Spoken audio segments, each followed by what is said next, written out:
Halo teman-teman, selamat datang di YouTube Apotik Sinar Sehat. Di video kali ini saya akan membahas mengenai gatal.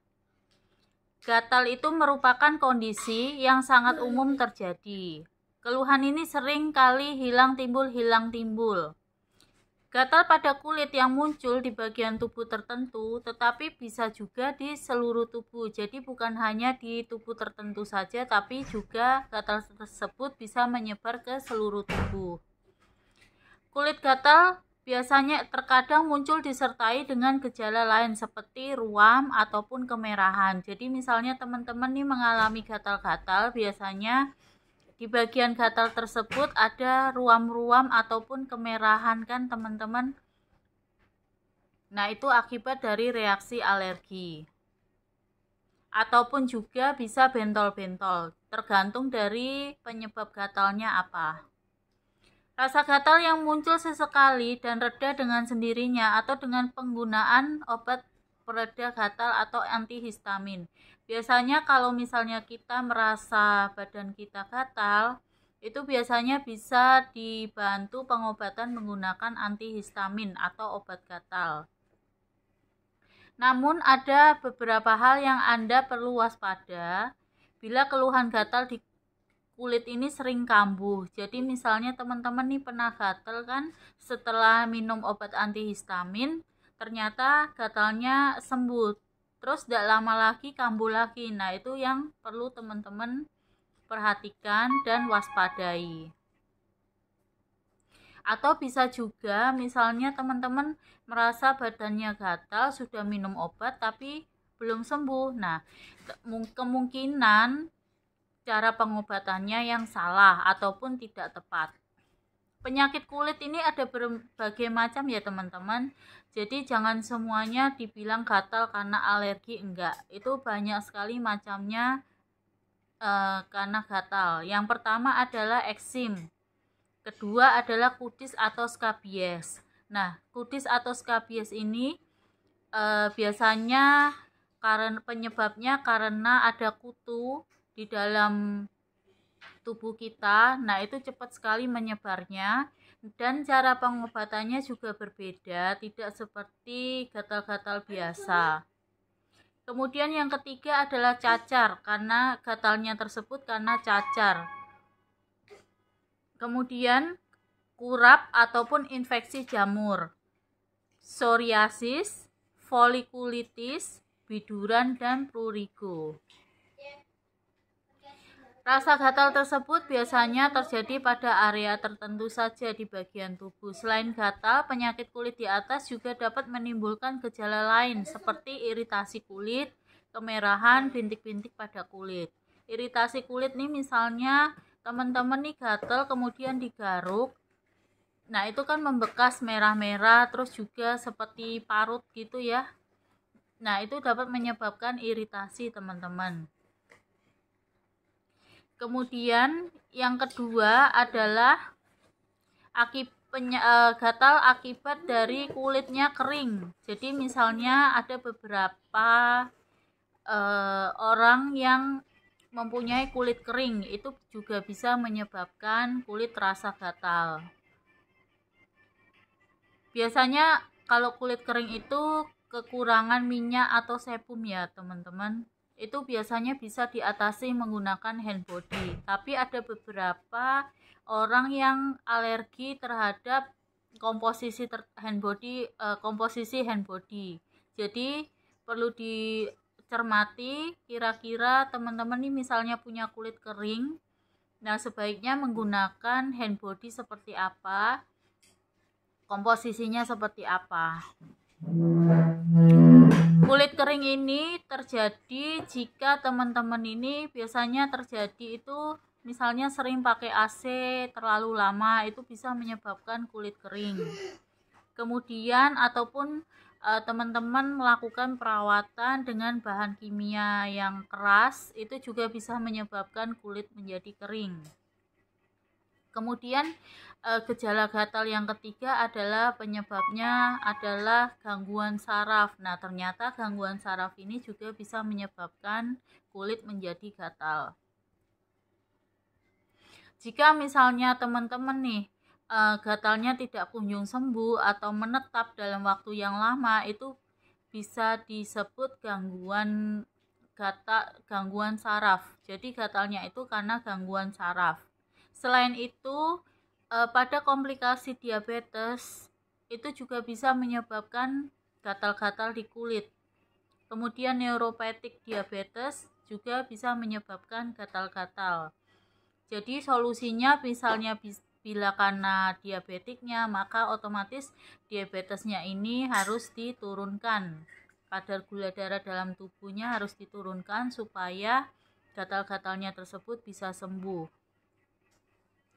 Kemudian gatal juga disebabkan oleh penyakit sistemik. Penyakit sistemik itu apa? Misalnya ada beberapa jenis penyakit yang bisa menyebabkan gatal atau gangguan pada organ tubuh. Jadi penyakit sistemik itu merupakan gangguan pada organ tubuh. Misalnya contohnya adalah mempunyai riwayat penyakit hati seperti hepatitis ataupun sirosis. Kemudian gangguan pada aliran empedu atau kolestasis.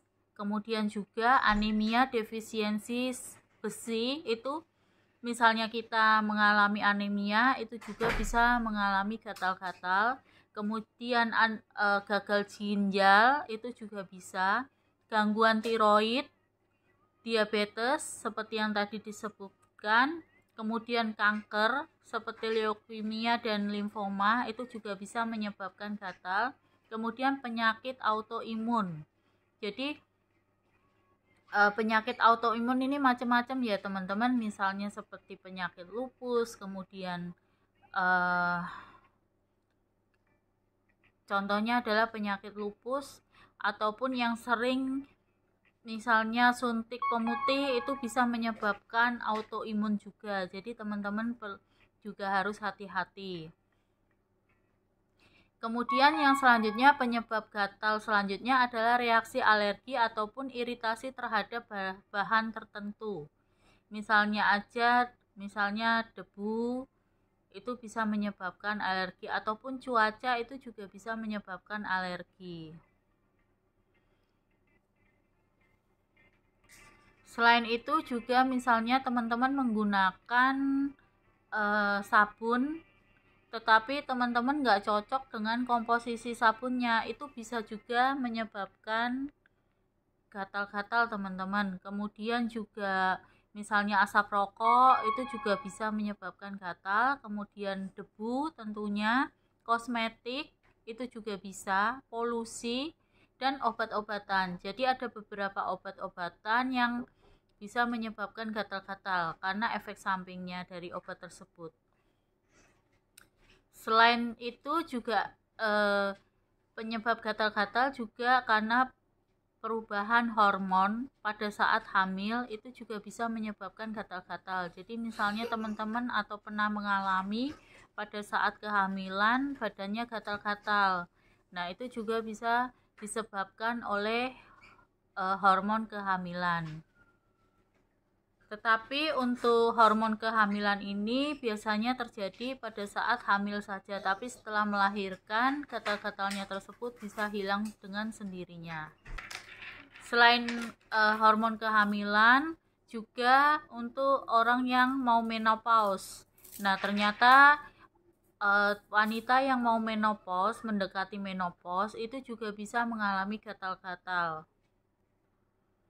Nah, yang paling sering dialami oleh sebagian orang itu penyebab gatalnya juga bisa dialami karena depresi ataupun stres. Jadi menimbulkan gatal juga. Untuk obat-obatan, biasanya ada beberapa obat yang bisa digunakan untuk mengurangi gejala gatal ini teman-teman. Tetapi penggunaan obat ini juga harus disesuaikan dengan penyakit gatalnya ya teman-teman. Obat-obat gatal tersebut antara lain bisa menggunakan obat kortikosteroid. Tetapi dalam penggunaan obat kortikosteroid harus benar-benar dikonsultasikan kepada dokter. Karena mempunyai efek samping yang besar ya teman-teman jika dikonsumsi dengan cara tidak benar. Kemudian yang kedua adalah dengan menggunakan oles-oles non-steroid. Bisa menggunakan obat oles non-steroid, kemudian bisa tentunya menggunakan obat antihistamin. Kemudian bisa juga menggunakan antibiotik, misalnya terjadinya infeksi, itu bisa menggunakan antibiotik dan ataupun obat-obat herbal. Jika teman-teman mengalami gejala gatal-gatal yang tidak parah ataupun gatal ringan, itu bisa dilakukan dengan menggunakan bahan-bahan alami, misalnya aja lidah buaya. Maka teman-teman harus ambil lidah buaya yang bersih dari getahnya, kemudian dikompres aja di tempat yang gatal, kemudian didiamkan sampai gatal tersebut hilang. Nanti diulangi lagi teman-teman jika teman-teman mengalami gatal lagi. Kemudian yang kedua adalah bisa dilakukan mandi dengan air hangat. Ternyata mandi dengan air hangat ini bisa mengurangi gatal-gatal pada tubuh. Kemudian bisa juga menggunakan minyak kelapa. Ternyata minyak kelapa ini kandungannya protein yang bisa membantu mengurangi gatal-gatal dan peradangan pada kulit ya teman-teman. Kemudian selanjutnya bahan alami yang bisa digunakan pada saat gatal adalah mentimun. Mentimun mempunyai efek dingin yang bisa meringankan gatal, yaitu dengan cara mentimunnya itu dipotong-potong kemudian ditempelkan pada bagian yang gatal. Untuk antibiotik yang bisa digunakan pada saat gatal karena bakteri itu bisa menggunakan amoksisilin, kemudian azitromisin, cepalexin, clindamycin, doxycycline, erythromycin, mupirocin, oxytetracycline. Kemudian untuk obat-obatan selain antibiotik bisa menggunakan obat antihistamin, misalnya seperti loratadin, cetirizin, kemudian CTM, kemudian juga hidrokortison ataupun obat oles ya teman-teman yang dioleskan ke kulit, misalnya salep hidrokortison. Kemudian juga bisa menggunakan lotion yaitu Caladin lotion yang bisa dioleskan ke tubuh yang gatal.